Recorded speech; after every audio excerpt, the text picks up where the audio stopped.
Welcome to the Time for a Reset podcast, the podcast where I, Paul Frampton, interview senior marketers on the big issues of the day and the thing that they want to see reset with an ever-changing landscape. Hello and welcome back to another episode of Time for a Reset. Today I'm joined by Rob Volpe. Rob runs a consumer insights firm called Ignite 360. He's based in sunny San Francisco. But today he's here in his alter ego to talk to us as an author of a book called Tell Me More About That, Solving the Empathy Crisis. So that may give you a little bit of an inkling into what his time for a reset is, but I won't steal his thunder. Welcome, Rob.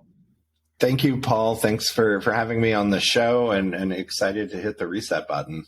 Excellent. So why don't you do just that? What is it that if you could hit reset on in marketing, you would?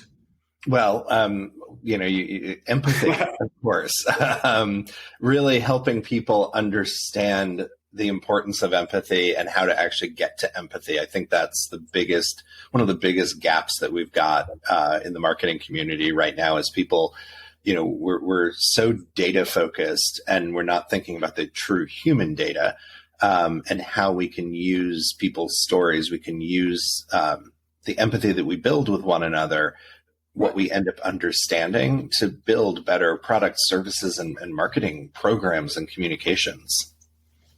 Great.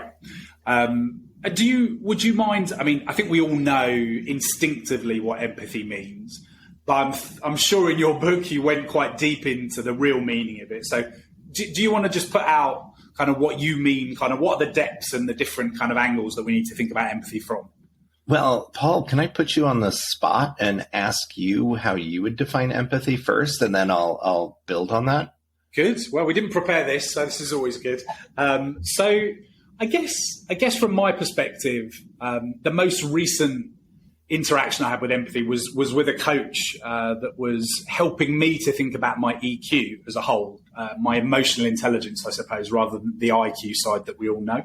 And She talked to me about emotional intelligence as having a number of different kind of aspects to it, which I hadn't really thought about it before, which was, one was self-awareness, actually being very aware of yourself in meetings and how you behave. Obviously, quickly after that comes the need to be able to regulate yourself and actually stop yourself if you're displaying certain biases or you're talking too much or you're kind of going off piste. And then there was a piece around what I think they called motivation, which to me was more curiosity, like an appetite to learn voraciously. Then there was social skills, and then empathy was the last part of it. And to me, empathy was understanding enough about everybody in the room and being able to, as much as possible as we can with the biases that we have, be able to put yourself in that person's shoes and feel the way that they would feel. I often think of what Jeff Bezos says when he says about the customer in that empty chair around the boardroom. To me, empathy is if you're in a room thinking about the missing person in a conversation and being empathetic for them is probably representing them as if they were there almost. I don't know how I did. How did I do? You did wonderfully. That was awesome. And I love that your coach was bringing all of the EQ components up with you. And I put you on the spot and asked you that because when I'm giving presentations and workshops, I've just found that people have different definitions of empathy. There's a lot of misunderstanding around empathy. And so I try to demystify it before I dive into, okay, and now here's how you actually have to do it. So empathy, colloquially, it's, walk a mile in someone else's shoes, to understand someone else's point of view or to feel the way somebody else is feeling. And that's the thing that's trips people up. There's the feeling side of it, which is emotion based. And then there's the cognitive understanding where someone else is coming from. And that's, I think, what Bezos and Steve Case from Intuit and other business leaders have recognized is like, we need to have the consumer in the room. And that's what I'm advocating for is like, how do you get closer to understanding where somebody is coming from? Emotions are scary for some people. We're not all equally attuned and comfortable with it. And so emotional empathy, and there are two different types of empathy. There's emotional empathy and then cognitive empathy. And emotional empathy does make people uncomfortable. But really it's cognitive empathy, understanding where somebody's coming from, that we use in our day-to-day life at work and in our personal interactions with people. So yes, it's understanding where someone else is coming from, what might be motivating their behavior, and then using that to collaborate, communicate, make decisions, persuade, all the things that empathy fuels and empowers in order to make you a better, marketer, leader, team member, contributor, partner, all the different roles that we play in our life. Lovely. Now that's really nicely put, Robin. Obviously your book talks about a crisis, which I guess there are a lot of organizations or a lot of leaders that don't necessarily practice empathy in their everyday lives. So what is it that stops that happening? Because I'm sure at some point, most people kind of experience empathy for somebody, or at a moment they may experience it, or are there just some people that are completely devoid of it entirely? Well, yeah. So hopefully people are able to get there. The neuroscientists, Helen Reese at Harvard, Jamil Zaki at Stanford, and others have identified the parts of the brain that light up when we are actually experiencing empathy, and have helped identify that there are different types of empathy. What gets in people's way from what so we're all born with it. We all have the ability to. There are people that are further along the antisocial disorders, so a narcissist, sociopath, psychopath, that are unable to have empathy. And there have been some studies that indicate a correlation between C-suite. I've seen that study. So there is that out there. But let's believe in the goodness of humanity and people's ability. They're not out for nefarious purposes, and so you can actually get to that place. But society, for the longest time, has taught us that there is no space for emotions in the workplace. I mean, going back to the 40s, the 50s, really. And it was this very sort of male hierarchical sort of behavior that was expected.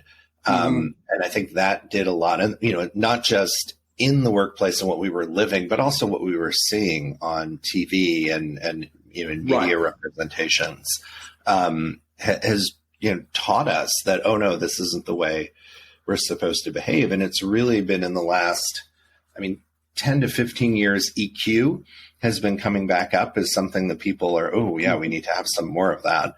But then really, the pandemic did a lot to put empathy front and center within people's minds of like, as a leader, I need to be more empathetic. And even as a marketer, I need to, because otherwise you end up so tone deaf, and things are changing so quickly now. If you go back and think about all the things that happened in 2020, we went from, all those commercials in March and April and May that were like, in trying times like these, that we were getting really sick of and started to get spoofed by the comedians. Then George Floyd was murdered, and you had all the shift there, and suddenly a campaign from Pepsi felt incredibly tone deaf because of the way that they represented that. And then we went into the election and January 6th here in the U.S. and, all the different things that were going on. And now we're, have a massive war in Ukraine. And so you've got to really sharpen your empathy skills as a marketer, so you understand where your consumers are, so you can talk to them as equals and be their partner. Yeah. Have you seen that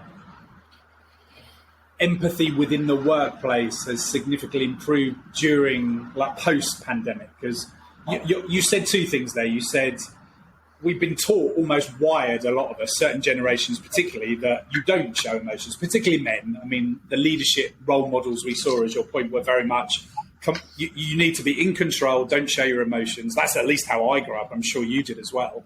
And then on the other side, in our social lives and media during the pandemic, everything was about, we must take more of a moment to think about those around us. But did you see that empathy that maybe lifted in society actually start to break down some of the barriers in business, or is it more complicated than that? I wish, yeah, it is a little more complicated. I think with increased awareness, more people are making the effort and they're trying, but this is one of those things where, it is a skill, it's a muscle, but you've got to continually practice it to keep the muscle strong. You have to keep working it out. Right. So the data right now on where empathy is in the workplace, it's kind of hanging out. Like there's an awareness of it. Right. Companies are really trying, but they've also only really been trying for the last year. If I really think about it, since 2021. So it's going to take. And that's not a long time in business in reality. No, it really isn't. I think what's encouraging though are the demands, if you would, from the younger Gen Z, younger millennials to have more empathetic leadership. Yeah. 90% in one study, 90% of Gen Z said that they are more likely to stay at an empathetic employer or organization. So as you're, facing the Great Resignation, which as far as I know is still going on, millions and millions of people leaving their jobs for other things partly because they weren't feeling supported. And then they get this opportunity like, hey, I can, work remotely. I can do whatever. They're going to pay me more money. And they seem like they're more, they care a bit more about me. Right. Right. Yeah. That's driving loyalty. Right. No, I agree with you. I mean, when you have those conversations, I think even if people don't label it empathy, a lot of the things that they're talking about is very closely kind of associated to empathy. And obviously you're in the marketing industry. Most of the people listening to this podcast are in the marketing industry. So where do you think the marketing industry does this well? I'm sure many would claim that we're the closest to the consumer, closest to the customer. You're obviously, your business does that. But what is maybe not being done by marketing teams that should be being done? I think so. Ideally, where they're doing it well is when they're out doing qualitative research, where they're actually talking and listening. But that's also where they get it wrong.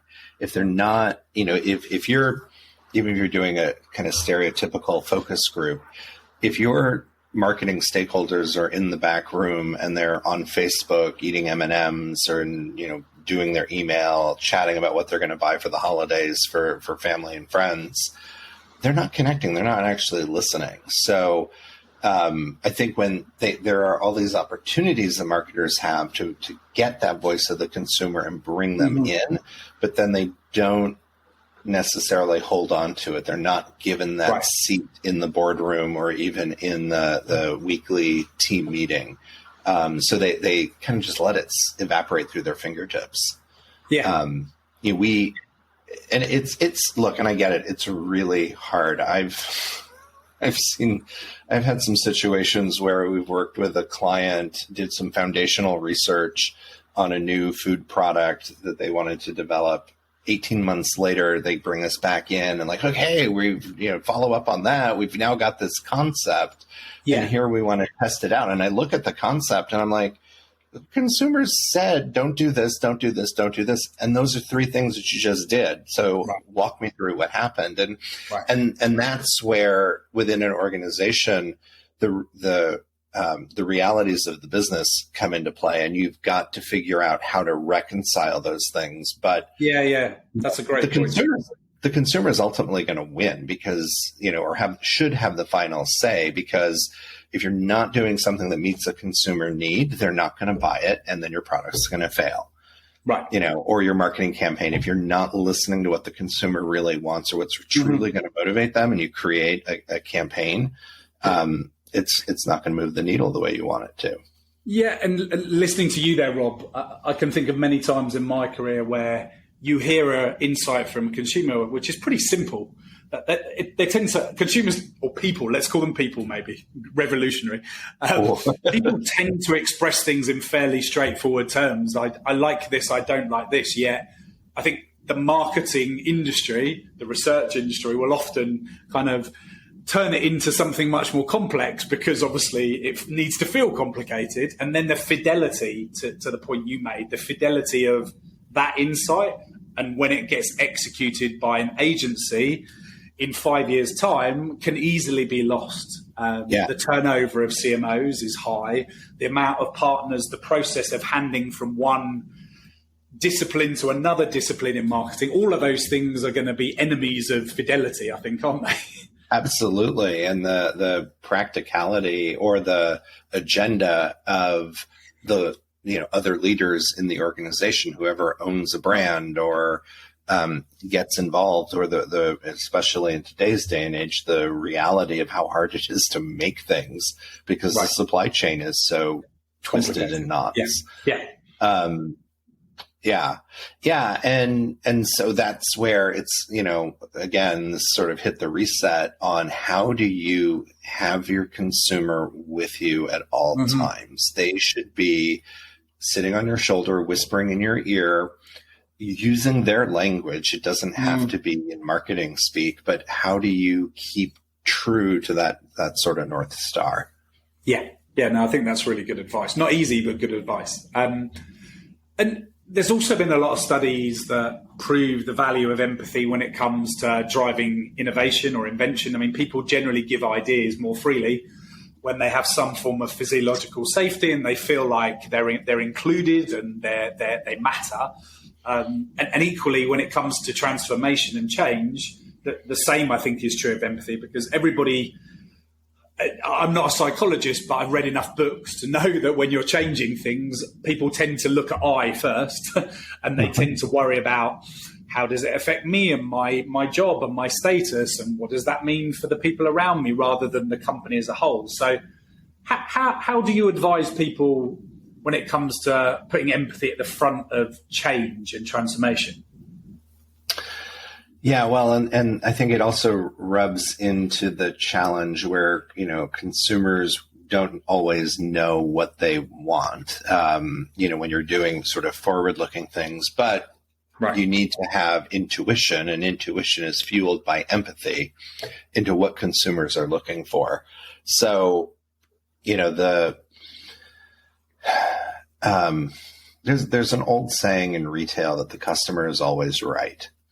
Well, the saying in marketing should be that the consumer is always right, and because they vote with their wallet ultimately. So if they're the ones that are always right, how do you create those spaces where, you can co-create with consumers, that you can go back to them and get their reaction to things? They're not going to, the kind of classic example of this is, consumers would never have been able to have imagined, the iPod or an iPhone or something. And that's okay, but you can understand consumers' need for portability. And at the time we were on Discman and Walkman, and it's not a huge leap to go, I can digitize this. And then you imagine this whole system.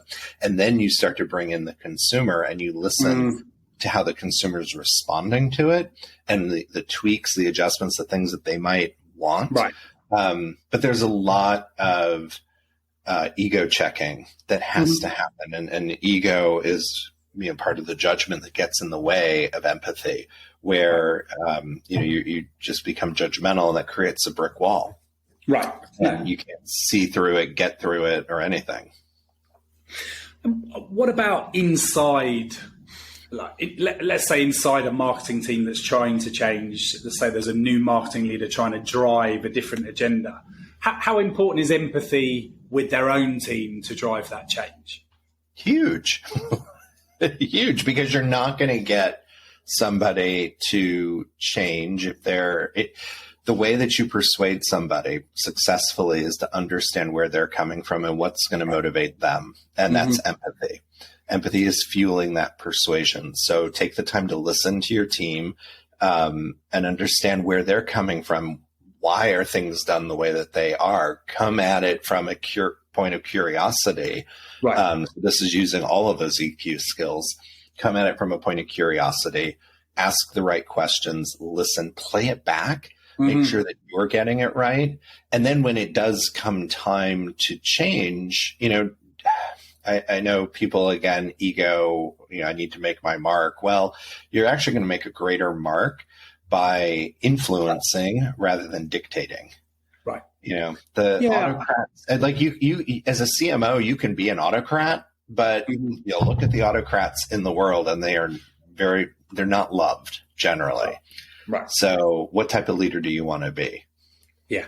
No. I think that's a good rally cry. And when I mentor people, I'll often say, then people aren't going to remember the PowerPoints that you pulled together or the number of times you were in the office late. They're going to remember how you made them feel.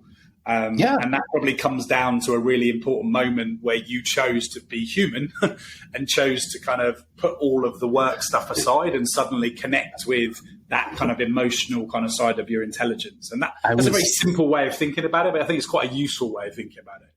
No, absolutely. I like how you frame that up. I did an empathy and leadership workshop not too long ago and asked the group, okay, tell me, who are business leaders that you look up to? And I was expecting that I was going to get all the big names, the celebrity CEOs, so to speak. And instead they were talking about, Linda, and Frank and Joe. And what is it? What did they do? Well, they listened to me. They made me feel supported. They heard me when I had a concern or an idea. They helped me. They mentored me, helped me advance. Right. That's ultimately what people remember.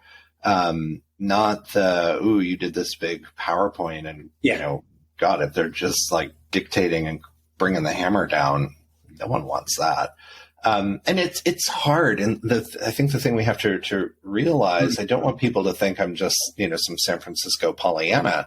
Like, this is difficult because I understand the CMO has a lot of pressure too, to perform and to deliver. And because they have an 18-month lifespan in many companies, they've got to make an impact right away. Wow. Yeah. But the way you go about doing that, you can move through the world with more grace and bring people with you and support you. So you have an army, or you can, choose to be a solo warrior. I like that. That's nice. I can hear a little voice in the back of my head, which I'm sure some listeners have got.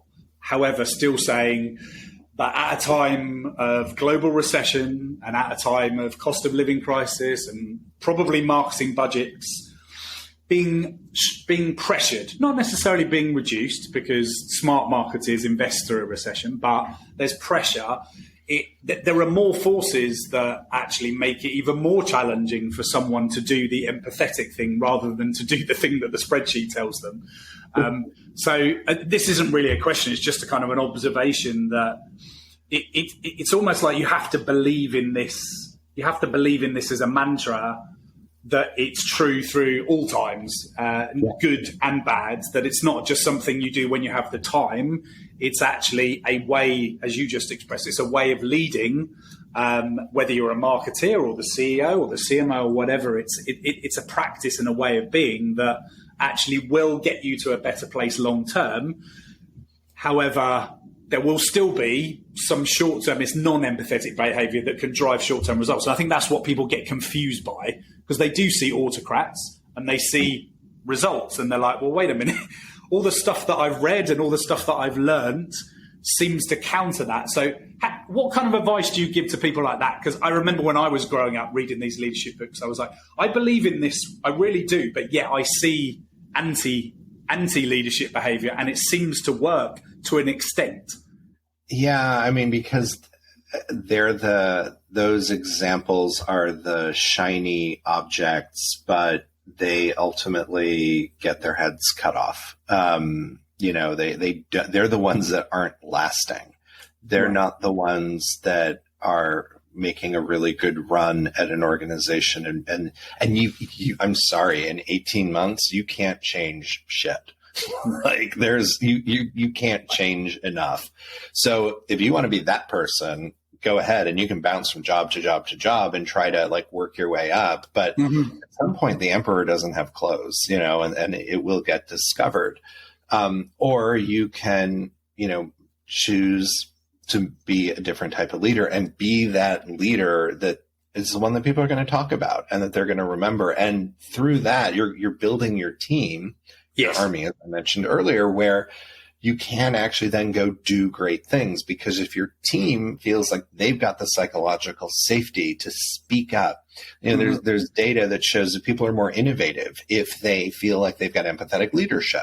They feel that they belong in the organization. Well, don't you want your team solving problems and all of you working together? Yes, of course you do. So it's just like the obvious sort of no-brainer thing to do, and let go. I guess my advice is let go of the ego, and try to build some real success. No, thank you for that. I think sometimes it's important to be provocative to help people break down these things in their head, because while people might say they agree, there are often some barriers they have around the organisation they work in or what they've seen from the leadership they've seen from. So I like the way you break that down, that it might work in the very short term, but it never works in the long term. And ultimately, we all want long careers, right? We're going to have to work for quite a long time, especially with this current cost of living crisis. We'll probably all still be working in decades and decades to come. Absolutely. And right now it's more important now than in other times, even to have empathy with your consumer and understand what they're going through. Partly because 9 times out of 10, the marketing team is not their consumer. Right. Different education level, different socioeconomic level, different. And so in some research that we did recently, and I was sharing at an industry conference where, everybody's feeling an impact from the recession and rising prices. It's significantly more the lower income you are. Middle class feeling it tremendously, and then working class even more, where upper class, like 25% of people say they're going to reduce their spending, and it's kind of, whatever. And you're not noticing it as much, where other people are. I had one mom in this longitudinal study that we were talking to. She's like, it's about making sure I've got food for the kids. That is ultimately the final thing. So she got rid of Paramount Plus and their OnStar subscription in their car and the car wash subscription, because they needed to conserve money right now. And it's not getting any better. No, it's a really great point. Actually, right now is a wonderful time to start to practice better empathy with marketing, because of exactly what you just said. I mean, those stories are as loud whether you're in San Francisco or in kind of East London. The same stories are there about choices between food or heating, or all of us that are in the marketing department are probably pretty fortunate, and we have a bias to kind of presume that actually things will be a certain way when they actually very likely won't. Right. So, Rob, what kind of practical advice would you give to marketers listening on what they should do, or kind of what type of steps they should take to do this better? Yeah, I mean, there's the sort of obvious of getting to know your consumer and really listening to them. But if you're going into it and you've got, headphones on, you're never going to hear what they have to say. So the way I think about it, there's 4 big actions that you've got to take. And the first one is having just the self-awareness. So that's the EQ piece. You've got to be aware of how you're showing up, and then having the courage to actually make that change. And then you have to have patience and practice. And that gets into the 5 steps to empathy, which is what my book is all about, which is dismantling your judgment, asking good questions, actively listening, integrating into understanding, and using solution imagination. And you're not going to get it right the first time. You're not going to get it right the second or the third time.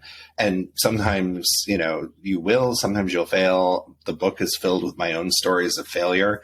And then times that I did succeed, but how I got through it.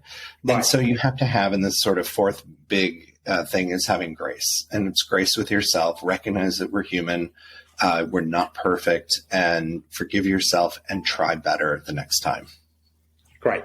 I think that's pretty good advice to leave people with, that you're not going to get it right every time. And that if we can all just try to be a little bit more human, and with humanity comes empathy, then we will hopefully get to kind of better marketing outputs. Is there any particular brand or campaign or piece of work that comes to mind that is a really good example of how empathy was taken through to an end product that you have in your mind? Oh gosh, it varies because again, some brands succeed and then they turn around and they fail. Pepsi's a great example with the Kylie Jenner police campaign, where right idea, but the execution failed, and things happened. But then they've turned around and done some amazing campaigns. I think they've generally always been a very empathetic marketer.